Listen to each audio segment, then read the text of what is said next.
계속해서 보도록 하겠습니다. 37절 말씀 보도록 하겠습니다. 우리 함께 한번 읽어보겠습니다. 시작.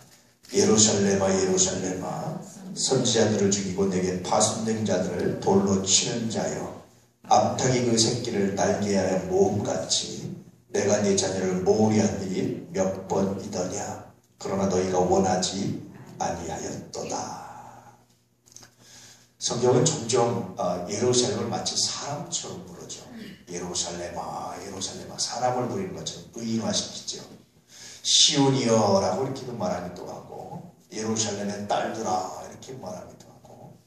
그래서 이스라엘 백성들을 마치 하나님의 딸인 것처럼 예루살렘의 딸들아 그렇게 표현합니다. 왜 예루살렘의 아들들아 그러지 않고 예루살렘의 딸들아 그랬을까요? 왜 그런 생각 안 드세요? 왜 예루살렘의 아들들아 그러지 않고 예루살렘의 딸들아? 예수님 물론 그 말씀을 하시면서 이제 자신이 십자가를 지고 가는 것을 보면서 우는 무리들이 여자들이었어요. 그래서 예루살렘의 딸들아, 다른 말로 하면 이스라엘의 딸들아 그런 뜻이기도 합니다. 근데 그뿐이 아니고 그때 이사야라든지 많은 성경에 종종 예루살렘을 딸, 너 시오나 이렇게 아들이라고 말하지 않고 딸로 표현했습니다. 왜 그랬을까요?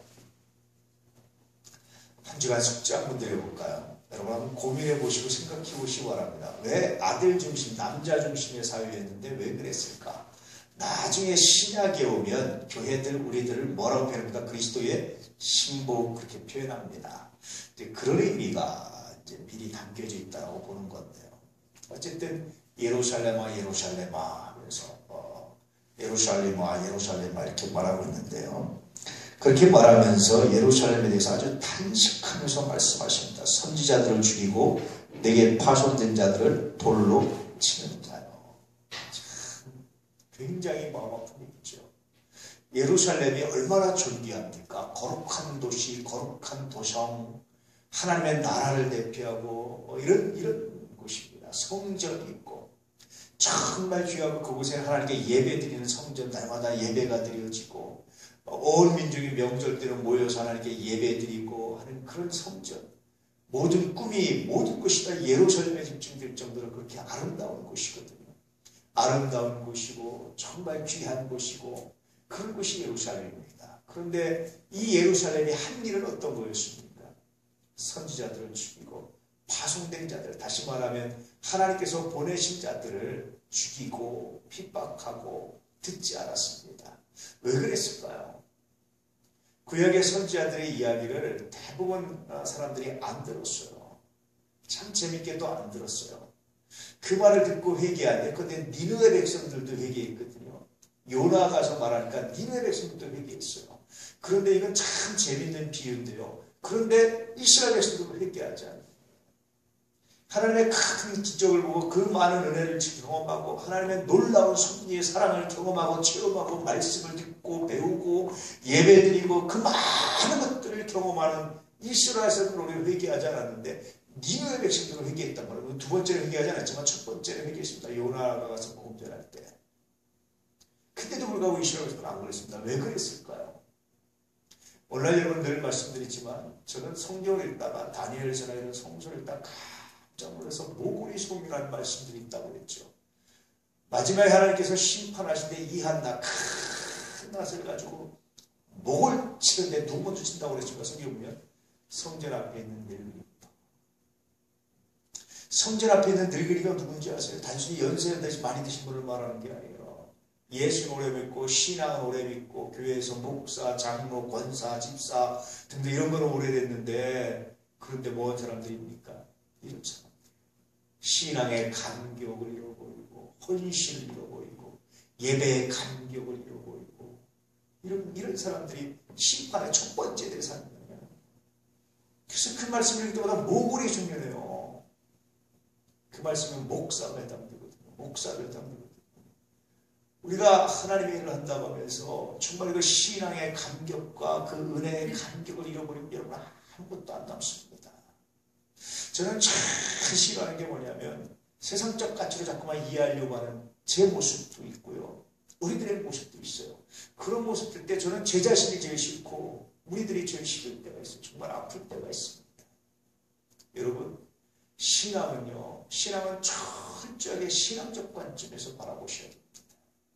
우리 밴드에도 제가 올려놨지만 미국의 빌 하이벨스 웰로크릭 교회라면요, 모든 사람이 선망의 대상으로 바라보는 교회예요.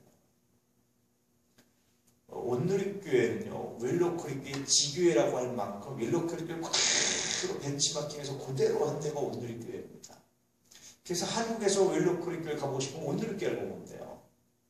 그런데 그 빌 하이벨스 목사님이 이건 몇 년 전에 했던 얘기인데요. 자기네 교인들을 설문조사를 했어요. 그랬더니 교인들이 수년 내에 웰로크릭교회를 떠날 수 있다 이렇게 얘기하면 깜짝 놀라서 왜 그러냐가 이제 설문조사를. 그랬더니 날마다 모여서 예컨대 1대1 양육을 하고 구도자 예배를 드리고 많은 프로그램을 하고 많은 무슨 학교도 많이 하고 이게 웰로크릭에서 했던 거거든요. 이게. 그런데 사람들이 그 모든 프로그램에 열심히 참여해서 그래서 했는데 그렇게 해서 10년이 지나고 몇 년이 지나고 나서 보니까 그 결과 내 신앙이 자랐느냐 잘하지 않았다. 신앙이 자랐느냐 잘하지 않느냐를 뭐로 평가하느냐라고 말할 때 내가 내 이웃에도 얼마큼 더 관용할 수 있는지, 내가 이 상황에서 세속적 가치가 아니라 얼마나 신앙적 가치로 접근하고 있는지, 이런 것들이 없었다. 그래서 결국은 잎사귀가 무성하게 이렇게 많이 해본 것처럼 됐지만 실제 열매가 없습니다. 그거에 굉장히 충격받았어요. 빌 하이벨스. 그래서 난 그분이 대단한 분인데, 그래서 그거를 자기네 부목사님 통해서 다 조사하고 리서치를 해가지고요, 그것을 책으로 만들어냈어요. 그래서 우리가 잘못했습니다. 이렇게 시인을 서로 굉장히 놀라운 거예요. 역시 앞선과는 정말 탁월한 분인데요. 우리가 잘못했습니다.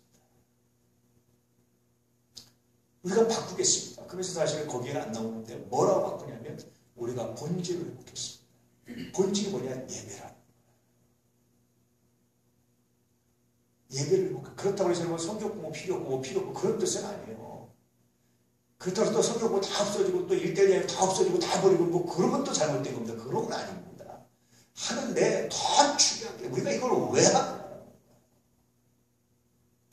우리가 이것을 왜 하고 있느냐. 그래서 이걸 해서 도대체 어떤 이익을 주느냐, 무엇을 주느냐라는 겁니다. 그런데 그것이 빠진 거예요. 그럴 때 그건 의미 없음.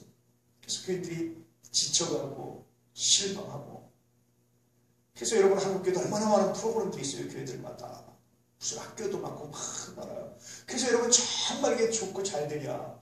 근데 정말 내가 변하지 않으면 아무것도 안 일어나요. 근데 우리는 그걸 배워서 내가 변하려면 고통스러운 시간이란 말이에요. 모든 게 다 내가 변해야 되는 거야. 어떤 개혁을 해도 마찬가지예요. 저도 지금 지방에 살면서 참 그런 면이 참 어려운 건데 다들 저한테 개혁을 하고 이렇게 하고 이렇게 해주십시오. 근데 막상 개혁의 대상이 본인이 되면 너무 싫다는 거야. 그건 못할, 그건 싫다는 거야. 우리가 그게 문제거든요. 우리가 말씀을 배운 건 다 할 수 있어요. 근데 중요한 건 뭐냐면 그 말씀이 나를 변화시키고 그 말씀이 나한테 적용해서 내가 변하는 노력을 하자는 건 아무 의미가 없는 거야. 제가 아주 마음 아프게 얘기하지만 사랑의 교회가 굉장히 문제가 되잖아요. 사랑의 교회 제자들이 성공했으면요. 저렇게 문제 안 돼요. 교회 문제. 안 됩니다. 결코 안 됩니다. 저렇게 안 됩니다. 성숙해져 저렇게 안 합니다. 그러니 여러분 이런 것들이 무슨 의미가 있냐. 근데 예루살렘도 마찬가지인데 근데 그걸 배웠다라는 자부심, 나는 안다라는 자부심 때문에 뭡니까? 오히려 다른 데 귀 기울이지 않고 다른 생각 귀 기울이지 않고 다른 말 듣지 않고 이렇게 살아가요. 예루살렘이 그런 겁니다. 그렇게 예배드리고 그렇게 했는데 선지자들의 말에 귀를 기울이지 않는 거예요. 왜냐하면 그 말에 귀를 기울이면 누가 잘못한 게 드러나니까 내가 잘못한 게 드러나고 내가 회개해야 되고 내가 무릎 꿇어야 되고 내가 변해야 되는데 그것이 없던 거예요. 여러분 신앙이요. 처음과 마지막이 뭔지 아십니까? 나의 변화입니다. 네가 변하는 게 아니라 내가 변하는 그 말씀을 나한테 적용하는 거예요. 그래서 늘 성경은 모든 성경은 교훈과 책망과 바르게함과 의로 교육하기에 유익하다. 하나님의 감동으로 된 것으로서 디모데후서 3장 16절에 이렇게 말해주고 있는 겁니다. 그래서 여러분 성경을 적용할 때 굉장히 좋고 축복된 말씀을 받으면요. 뭐라고 적용해야 되는가? 와 마치 무슨 부정을 받은 것처럼 이런 건 정말 잘못 성경 말씀을 잘못 받은 거예요. 오히려 더 가슴 아프게 받아야 되는데 하나님이 나에게 이렇게 복 주시기 원하는데 내가 암탉이 그 병아리를 부무리한 것처럼 몇 번이야. 그런데 너희가 거절하였도다라는 것처럼 하나님이 우리를 이렇게 주시려고 하는데 우리가 거절하고 있는 우리의 모습들을 발견하고 회개해야 되는 거예요. 그렇게 말씀으로 나를 비추어 봐야 됩니다. 그게 말씀을 배우고 그게 설교를 듣고 그게 말씀 안에 있고 예배를 드린 사람의 삶의 가치인 거예요. 그래서 그리스도인들은요, 날마다 죽는 사람, 다시 말하면 날마다 개혁하는 사람, 날마다 자기 자신을 개혁하는 사람이 그리스도입니다. 내가 섰고자 할 때, 내가 됐다고 말할 때, 내가 이뤘다고 말하는 그 순간이 넘어지는 순간이라는 거니까 하나님 나라 갈 때까지 우리는 날마다 죽는 거예요. 내가 이루고 완성한 게 아닙니다. 이게 여러분 얼마나 중요한지 몰라요. 얼마 전에 어떤 이제 우리 목사 안수 받았어요. 제가 이제 가르쳤던 학생이기도 한데 제가 그렇게 글자를 남겨놨습니다. 후생과외가 되어주길 바랍니다. 후생과외라는 말은 공자가 말인데 뭐냐면 후배가 두렵다. 후배는 두려워해야 된다는 거예요. 선배들이 다 평가 끝났어요. 어떻게 할지 다 끝났어요. 근데 후배들은 아이들은 어떻게 자라갈지 모른다는 거예요. 그래서 두려워해야 된다는 거예요. 우리 주일학교들 여러분 두려워하셔야 됩니다. 우리 아이들 두려워하시고 우리 청년들 두려워하셔야 된다니까요. 그 아이들이 어떻게 자라갈지 여러분 상상 못합니다. 제가 간혹 얘기하잖아요. 박정희 대통령이 초등학교 때 콧질질이 가난한 집 아이가 교회 갈 때 선생님이 주일학교 선생님이 그 아이가 대통령 될 걸 알았으면 여러분 그렇게 홀대했겠습니까? 그럼 박 대통령이 예수 믿었을 거예요. 그건 별거 아니고 그냥 콧질질이 그냥 한 게 그게 상처가 돼가지고. 여러분은 후배를 무서워해야 돼요. 난 선배를 별로 안 무서워요. 후배가 무서운 거예요. 무섭다는 게 막 두렵고 그렇다는 뜻이 아니라 기대가지고 존중하는, 어떻게 할지 모르는 거예요. 그 사람 어떻게 변할지 모르는 거예요. 그래서 공자가 말하기를, 그런데 40 넘어서, 그 당시 40입니다. 왜냐하면 그 당시 평균 연령들이 이렇게 낮을 때니까 그때까지 별거 없으면 무서워 안 해도 된다, 그렇게 말합니다. 오늘날 치면 뭐 한 60 되겠죠. 이렇게 그때까지 특별한 거 없으면 별 무서워 안 해도 돼. 그거 무시해도 돼. 무시해도 돼. 그런 말은 아닌데 별로 신경 쓸 거 없어. 후생과외 안 해도 돼. 뭐 이런 뜻이거든요. 그러니 여러분, 우리가 늘 기대하고 늘 나를 개혁해가고 그렇게 바라봐야 돼. 내가 완전한 게 없어요. 그래서 어떤 뭐 글을 쓰는 뭘 가르치고 나서 다 내가 목사가 완벽한 겁니다. 내가 완벽한 게 아니라 누군가 나를 비판하고 다시 또 나보다 더 좋은 걸 이루고 위로 올라설 때 하나님 박수 치워주게 해주십시오. 너 왜 내 뜻을 안 해서, 너 왜 내가 가르쳐준 대로 안 해서, 너 왜 내 말대로 안 했어 라고 말하기보다 나보다 더 탁월하게 나갈 수 있으면 박수 쳐주시는 하나님, 그런 마음 갖게 하십시오.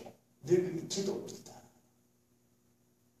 예루살렘아, 개혁의 대상은 자기가 아니라고 생각했던 사람들, 말씀을 들어야 될 사람들은 자기들이 아니었다고 생각하는 사람들, 이런 사람들이 행한 일은 선지자들을 죽이고 하나님 파송한 자들을 죽이는 그런 일밖에 안 됐다. 그래서 예수님이 다시 말씀하시기를, 그러면 끊임없이 다시 품을 내고 끊임없이 다시 선지자를 보내고 끊임없이 다시 하나님의 말씀을 전하고 끊임없이 다시 예언자들을 보내주고, 그래서 품으려 한 일이, 너희에게 내가 말을 전하고 내가 너희를 사랑하고 품으려 한 일이 도대체 몇 번이더냐. 끊임없이 기회를 주는 거야. 그런데 불구하고 너희가 어떻게 했습니까? 너희가 원하지 않아야 돼. 그건 굉장히 중요한 사실 하나 말합니다. 하나님이 우리에게 주신 의지가 하나 있어요. 자유의지가 있어요. 그게 뭔지 아십니까?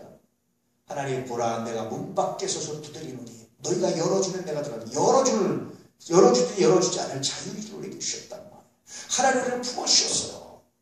그런데 이 안에 있을 것과 이 바깥에 있는 것, 이 바깥으로 나가게 해주셨어요. 이 안에 있는 건 여러분, 이건 자유의지가 아니죠. 예컨대 제가 황씨로 태어났습니다. 내가 황씨로 사는 건 자유의지가 아니잖아요. 근데 나 황씨 싫어요, 나 김씨로 바꿀 거예요 라고 말하는 건 그건 내 의지죠. 법적으로 가능한지 모르지만 하나님이 날 안에 품어주셨어요. 그 안에 있는 건 하나님의 은혜예요. 감사해요. 그런데 하나님 나에게 싫어요 뛰쳐나가고, 이건 본인의 의지란 말이에요. 하나님이 이런 의지를 이렇게 주셨어요. 이스라엘 백성들에게 마치 그렇게 말씀하시는 거예요. 자, 오든지 말든지 이게 아니라 하나님 품어주셨어요. 이렇게 보죠. 선지자들을 보낸 것 자체가 품어주신 겁니다. 하나님의 사람들을 보내신 것 자체가 품어주신 겁니다.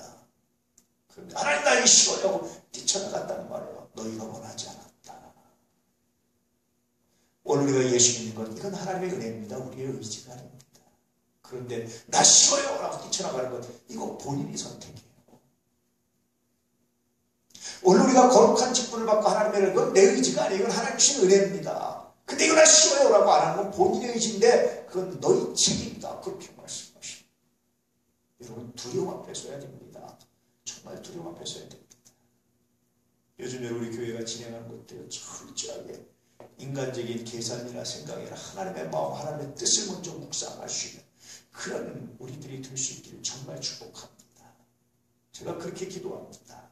제가 그렇게 묵상합니다. 그렇게 되기를 여러분 소망합니다. 38절 말씀 읽어볼까요? 보라 너희 집이 황폐하여 버려진 바 되리라. 그 결과 뭐냐? 하나님의 품을 떠난 결과가 뭐냐? 첫 번째 황폐해진다.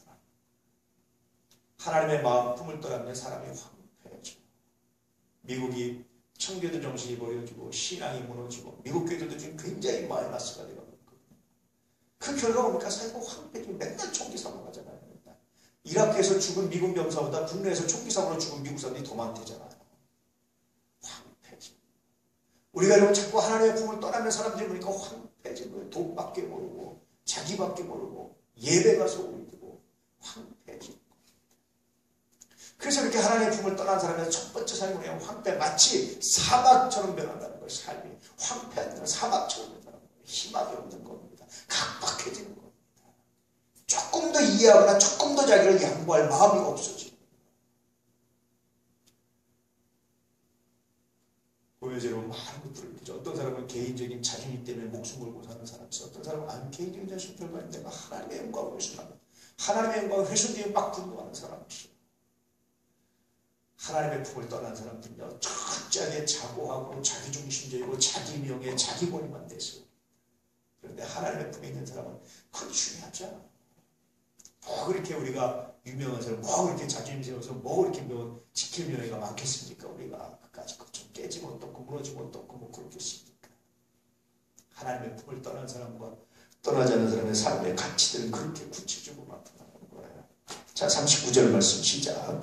내가 너에게 이르노니 이제부터 너희는 찬송하리로다. 주의 이름으로 오시는 이여 할 때까지 나를 보지 못하리라 하시니라. 그래서 말씀하시기를 내가 너희한테 이제 다시 한번 말하는데 이제 너희가 나를 보지 못할 거다. 언제까지요? 찬송하리로다. 주의 이름으로 오시는 이여. 주의 이름으로 오시는 이 주로 이제 메시아를 나타내는 이스라엘 사람들. 다시 예수님이 메시아인데 다시 이제 예수님을 영접할 때까지 다시 그들이 회개하고 돌이킬 때까지 그런 말이기도 하고요. 좀 더 궁극적으로는 예수님이 심판하실 때까지 재림하실 때까지 그러기도 하고 때로는. 근데 좀 더 구체적이면 너희들이 이제 회개하고 거듭나서 정말 주여 오시옵소서 아멘 주여 오시옵소서 하면서 예수님을 소망할 때까지 이제 보지 못할 거다. 너희가. 내가 지금 너희한테 이제 말을 전해주고 가르쳐주고 함께 있고 이게 복인데 이 복을 모르고 이제 좀 있으면 이제 십자가 못 박아 죽이잖아. 품을 내는데 왜 거절하잖아요. 그러고 나면 그때까지는 못 본다. 그러니까 늘 이 말씀 뭐냐면 기회는 항상 주어지는 게 아니다. 그래서 기회를 살리는 사람이 지혜로운 사람이에요. 세월을 아끼라. 다른 말로 하면 기회를 아끼라는 말. 하나님께서 우리에게 기회를 주셨지 않습니까? 어떤 게 기회입니까? 여러분. 근데 기회가 사람들 보기에 모두 다 야 기회다 라고 딱 다가오면요 사람들이 못 잡을 사람이 있잖아요. 그런데 여러분 기회는 늘 변장하고 옵니다. 기회는 늘 변장하고 와요. 돈이 없을 때 아무것도 없어요. 그런데 뭔가 내가 헌신해줄 때가 있습니다. 그때가 기회입니다. 과거에 두렸던 그때가 기회입니다. 살았다고 하고 그때가 기회입니다. 정말 마음이 막 다쳐지고 싫을 때 그때 누군가 손 내미시는 기회입니다. 변장하고 오신 기회입니다. 정말 내 마음이 상할 때 그때 한번 축복해 주시는 게 기회라니까. 그 기회를 살리는 사람이 복을 받는 사람인데 그 기회는 항상 오는 게 아니다. 여러분이 아는 기회는요 엄격한 의미에서 진짜 기회인지가 돌아봐야 돼요. 근데 여러분들이 생각하기에 기회가 아니고 내가 아픔이고 내가 실패고 내가 넘어지고 내 마음이 다치는 그 순간이 뭡니까? 그때가 기회입니다. 하나님을 묵상할 기회고 예수의 마음을 묵상할 기회고 그리스도 예수의 마음을 품으라고 말씀하시는데 이 마음을 품으라고 말씀해 그 마음을 품을 수 있는 기회입니다. 그 기회를 아끼는 사람이 성공하는 사람이고 승리하는 사람이고 복을 받는 사람. 여러분 그 기회를 아껴갈 수 있는 은혜가 있기를 주의 이름으로 축복합니다. 우리의 생사옥이 누구한테 있습니까? 하나님께 있습니다. 아무리 발버둥 쳐도요 안 돼요. 제가 오늘 새벽에도 말씀드렸지만 호스피스 사역을 하는 분들이 많이 그래요. 대부분의 사람들이 죽을 때 정신없이 두려워서 떨면서 어쩔 줄 모르면서 죽어간다. 대부분의 사람들입니다. 그런데 미리 준비하고 작별하고 이런 사람들이요 아주 은혜롭게 천국에서 만나자 하면서 가는 소수의 사람들입니다. 그래서 그런 제안을 하더라고요. 나 앞으로 몇십 년에 죽을 거야 라고 생각하지 말고 다 한 1년쯤 후에 죽을 수 있다라는 생각을 가지고 준비하라는 삶. 인생은 그래요.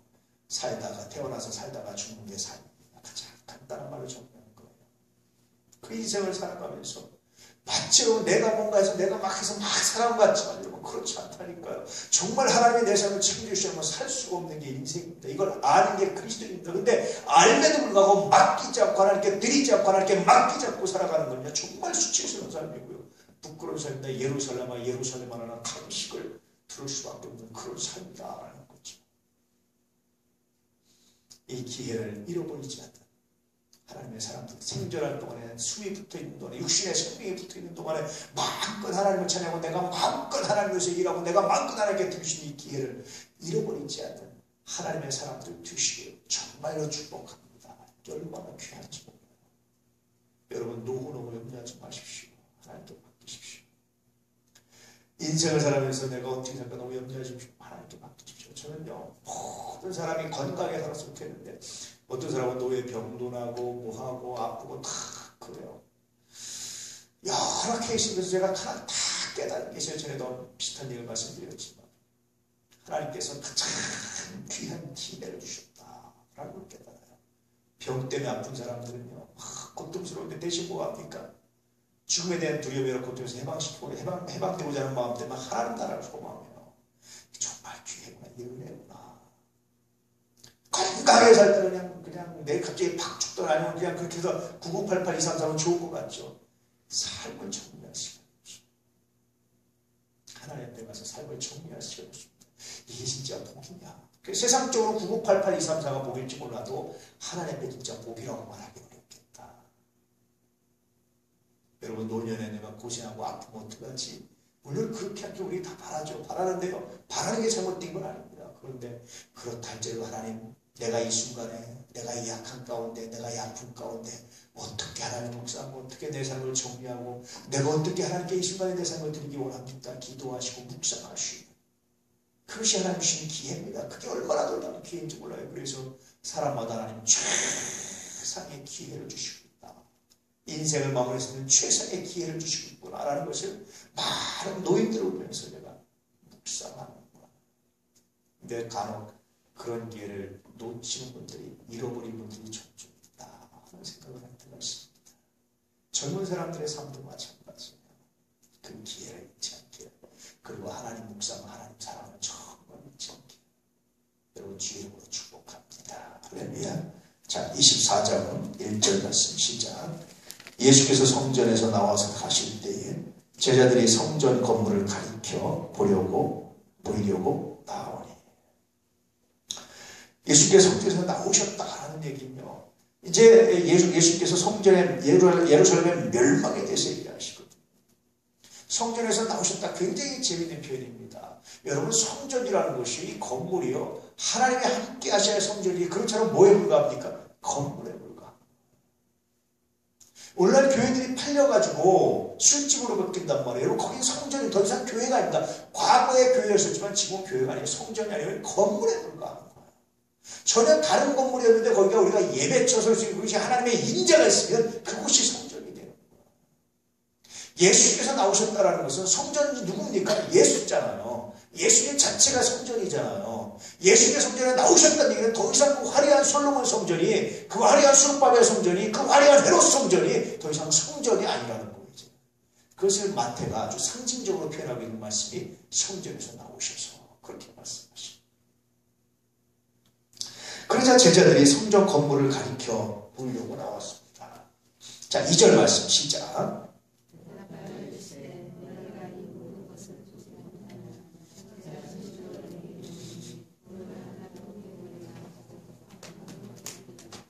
성전은 이스라엘을 상징하고 제루살렘을 상징하고 유대인을 상징하는 거예요. 이스라엘 전체를 상징하는 거기서 나오셨어요.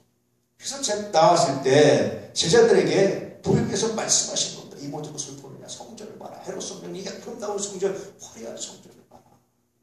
그런데 이 화려한 성전이 돌 하나도 돌 위에 남지 않고 다 무너질 것이다. 여러분 이건 굉장히 재밌는 말인데요. 우리는 돌을 이렇게 조그만 돌이 이렇게 쌓여 있는 것처럼 솔직히 탁 탁 무너지는 걸 생각하잖아요. 그런 돌이 아니라 넓적하고 큰 돌입니다. 이렇게. 뭐 어떤 학자는 폭이 한 높이가 15m, 폭이 한 7m, 4.5m 이 정도 되는 굉장히 큰 돌들로 쌓여져 있다는 거예요. 이렇게. 그런 성전이요. 돌 안에도 돌 위에 남아 있잖아요. 여러분 그냥 한번 툭 쳐서 무너지는 게 아니라 뭡니까? 일부러 아주 완벽하게 누군가 완전히 파괴하는 거예요. 그만큼 파괴될 것이다. 그러니까 그냥 단순히 지지하면서 쑥 무너지고 한쪽은 남아 한쪽 뼈가 남아있고 뭐 이런 게 아니라 완벽하게 무너져. 완벽하게. 석전이 그렇게 무너져. 실제로 그래요. 그래서 지금요 그 자리에 뭐가 서 있습니까? 모스크가 서 있습니다. 이슬람 성전이 서 있어요. 돌 위에 돌을 남아있지 않습니다. 유대인들이 예루살렘 서쪽 벽에 예루살렘 성벽 중에 남아있는 일부분의 성벽에서 통곡을 거기서 그냥 자기들의 죄를 회개하면서 통곡하는 거예요. 지났잖아요. 지금도 여러분 통곡의 법 가면 그렇습니다. 이렇게 가운데 휘장 서놓고 남자 여자 나눠가지고 그냥 거기서 그냥 큰 종이 쪽지에다 기도문 써서 그냥 돌집에다 성벽에다 막 띄워놓고 그냥 그렇게 기도하는 유대인 남자들 여자들 왔습니다. 통곡하면서. 그래도 아직 예수가 성경이요. 여러분 성경의 예언이 좀 굉장히 심각하게 응해져가고 있거든요. 마지막 때가 되면요. 이스라엘의 지도자를 누굴 뽑냐면 더 이상 이제 아랍 사람들과 싸우면서 적당히 타협하고 평화하자는 걸 뽑는다는 거예요. 그런데 지금 이스라엘 내의 여론이 뭔지 아십니까? 총리를 뽑고 이렇게 뽑는데 누가 뽑냐? 이제 더 이상 싸우는 거 싫다. 이제 아랍 민족 팔레스타인 사람들과 이제 싸우지 않고 적당히 타협하고 이렇게 평화를 지킬 사람 뽑자. 이렇게 이제 지금 여론, 이제까지는 전투적이 되고 여론이 되고 있어요.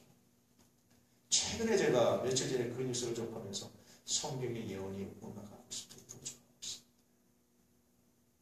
성경의 예언이 이루어져가고 있다는 사실은요. 그것을 하나를 빌면서 뭘 볼 수 있습니까? 예수 때에 구원받고 예수 믿지 않으면 지옥 간다는 사실이 참이라는 사실, 이것이 이루어지고 이것이 나타난다. 그런데도 불구하고 이 성경이 이루어져가는 현장 앞에서 예배드리지 않고 성경이 이루어져가는 현장 앞에서 여전히 개인적인 상처나 개인적인 문제로 하나님을 멀리한다는 여러분 정말 심각합니다. 나중에 핑계할 수가 없습니다. 자, 3절 말씀 시작.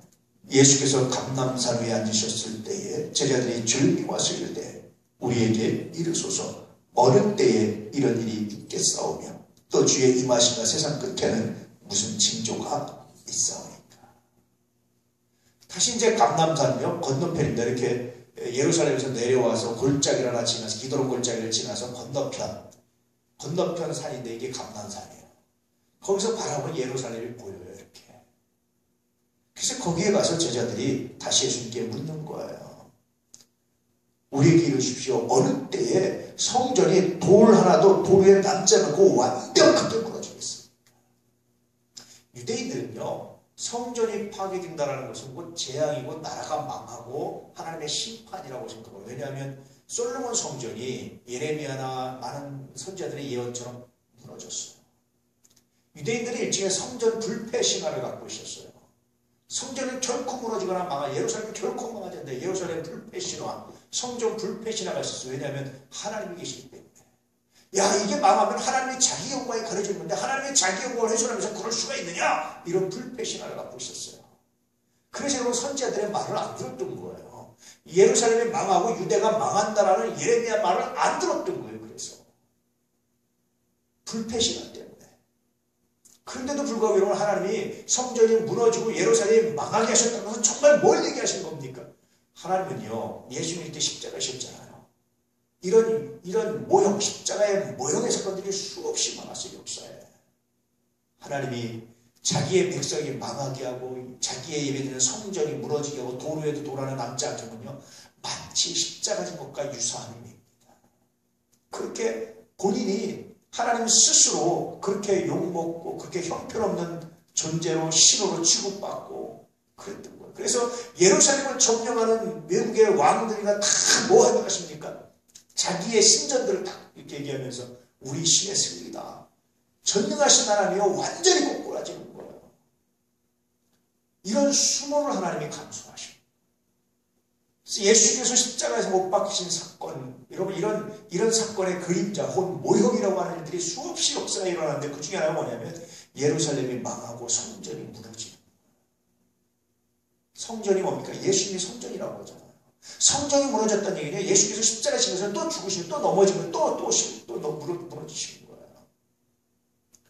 이렇게 하면서도 예수님께 다시 또 우리에서 십자가를 지시면서 우리의 죄를 용서하고 우리를 구원하기 원하시는 겁니다.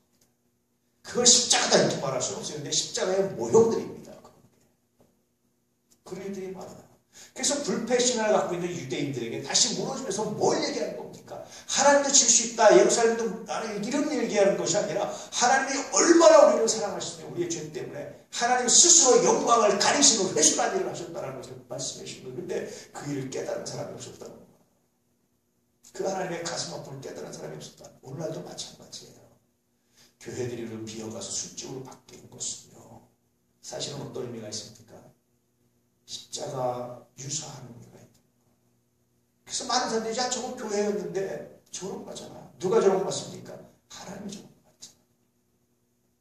하나님이 조롱받으시는 그 자리, 십자가의 그 자리, 하나님이 채찍마신 그 자리, 십자가의 그 자리 또 서시는 거예요. 그렇죠?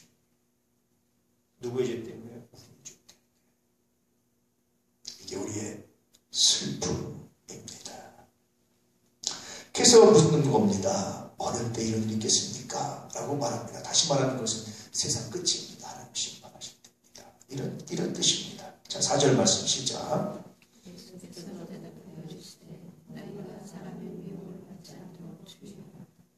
예, 사람의 미혹을 받지 않도록 주의해라. 첫 번째 징조입니다. 사람이 미혹한. 미혹할 때 여러분 다 악한 거로만 이렇게 꿰겠습니까? 그렇지 않아요. 어떻게 꿰겠습니까? 좋은 거 있어. 여기에 진짜야. 여기가 캔자나. 신천지 같은 데가 그럼. 신천지가 들어서 교회들이 박살난 곳이 한두 군데가 아니에요. 여기 여러분 저 강북에 가면은 강북 제1교회 있죠. 아주 좋은 교회거든요. 박살나서 지금도 못한 게 없죠. 신천지가 들어와가지고. 대전에 어떤 교회는요. 담임 목사 3호가 신천지로 넘어갔어요. 자기 목사에 대해서 데모하고 당신은 목사 되었다고 내려오라고 데모하고 그러고 그리고 다른 신천지교하고 합세해가지고 교회 쳐들어가가지고 막 난동 피우고 그러세요. 참 이게 얼마나 그게 잘못된 단체인 줄 아시겠죠. 선한 곳은요 그렇게 안 합니다. 일을 드리는데 그들이 왜 빠지고 그들은 자기들이 진리라고 생각하는 거예요. 그것이 참이라고 생각하는 거예요.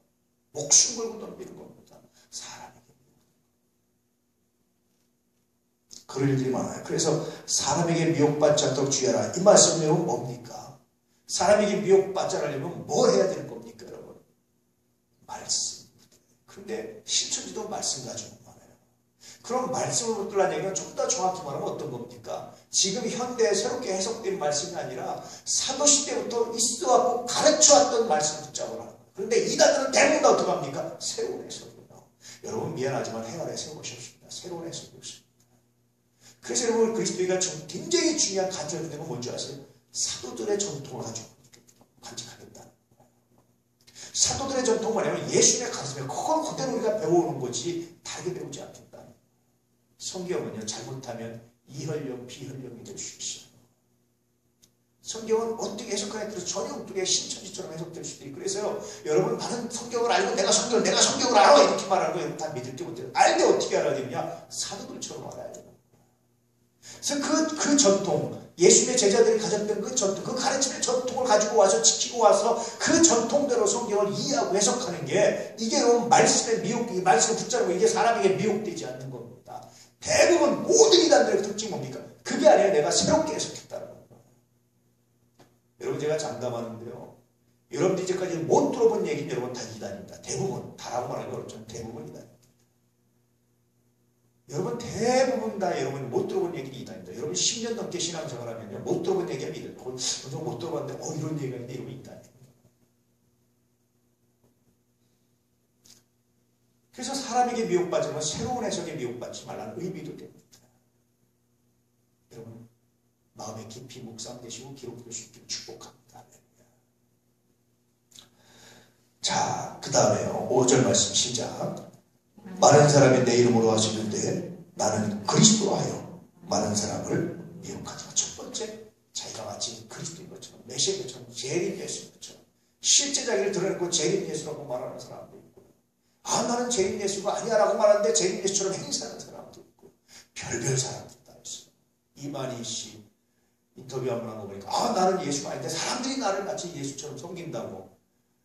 근데 진짜 신체의 사람들은 예수처럼 만나버려요. 여러분 그게 거짓입니다.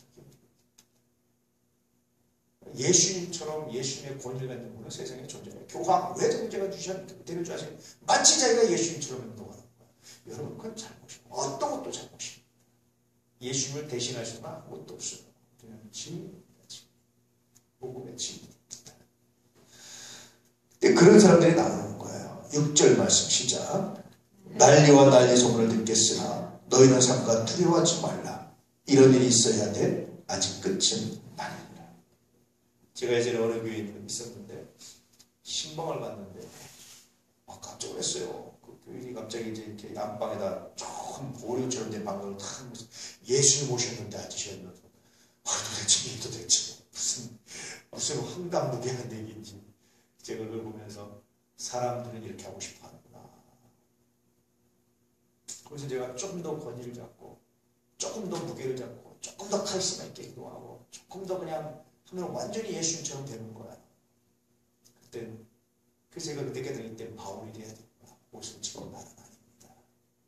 인간적인 권위나 인간적인 카리스마나 인간적인 존경을 만들어내는 순간 내가 망할 수 있다.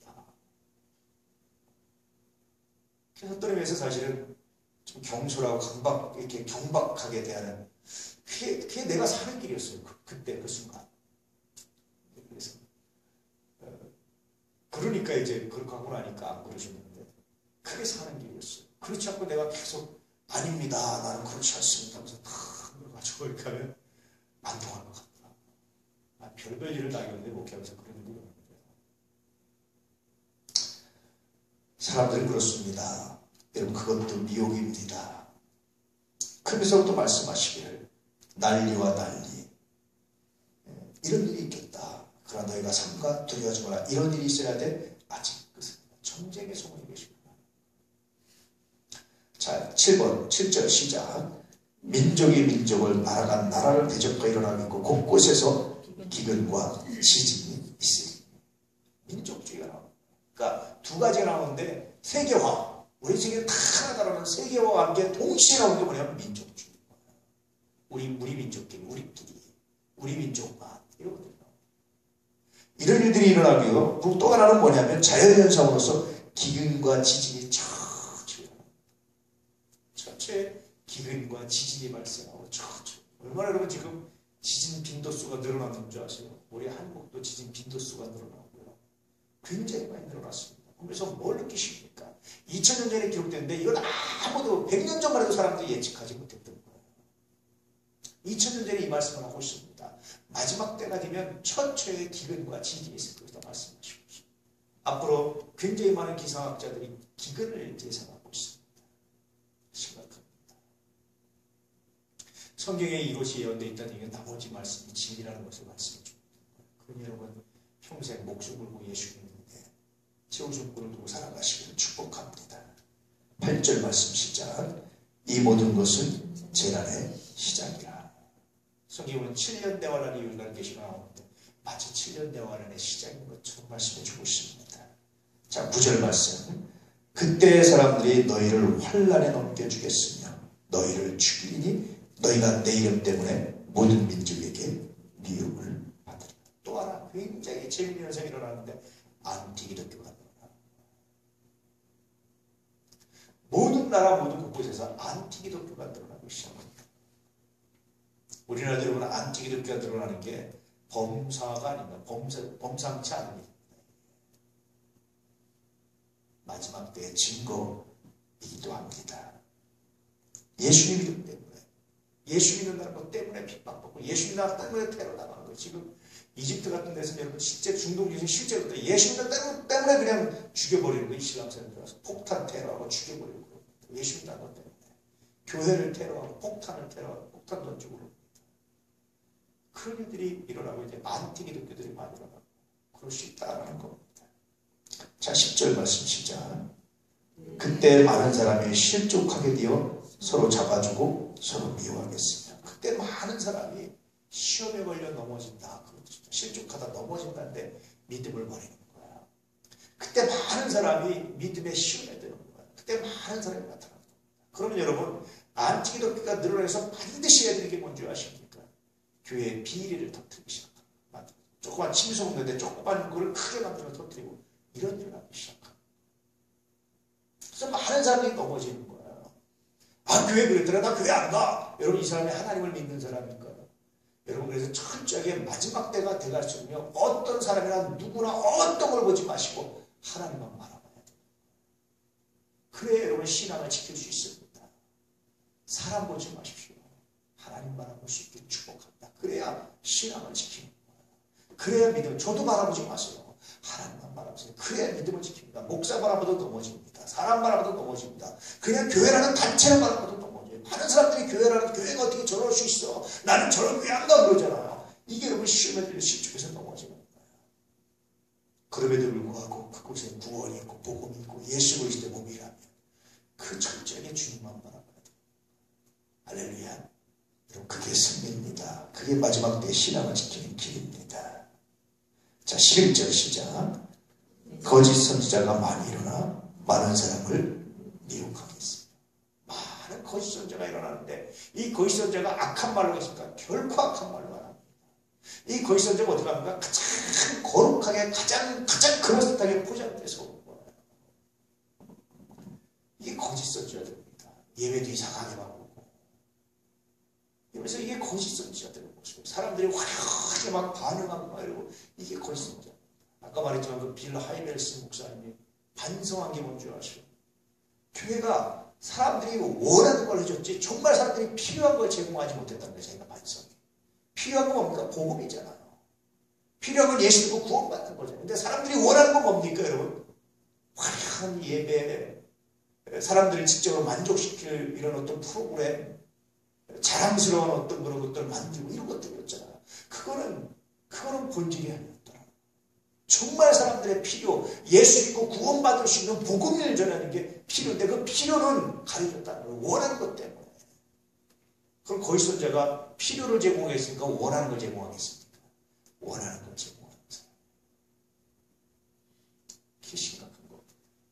정치인들도요, 거짓 정치인들, 진짜 나라를 생각하는 사람들은 당장에 표 하나, 당장에 인기 하나 끌려고요. 사람들이 원하는 곳이 나가지고 저 이탈리아 꼴 나는 거예요. 그리스 꼴 나는 거예요. 그렇게 되는 거예요. 그래서 우리가 늘 깨어있어야 됩니다. 정말로 깨어있어야 됩니다. 12절 말씀 시작. 불법이 성함으로 많은 사람의 사랑이 식어지리라. 사랑이라는 게요, 정의 정신이잖아요. 정의를 실천하고 긍휼히 여기는 마음이에요. 근데 이번에 나쁜 놈이 잘 되고 오히려 사기치는 놈이 잘 되고 오히려 속이는 놈이 잘 되고 오히려 남에서 헌신하고 사랑을 베푸는 사람은 무시하고 안 되고 그렇게 되는 게 불법이 성한다는 게 그거예요. 그래서 그 결과는 사랑이 식어지는 거예요. 마지막 때. 굳이 할 필요 있어? 도울 필요 있어? 뭐 내가 헌신할 필요 있어? 뭐 할 필요 있어? 해봤자 의미 없어. 이렇게 되는 거예요. 그래서 성경은 서로로 하고 돕라는 말씀하십니다. 정말 마음 아프죠. 자, 13절 말씀 굉장히 중요한 말씀입니다. 읽어볼까요? 시작. 그러나 끝까지 견디는 자는 구원을 얻으리라.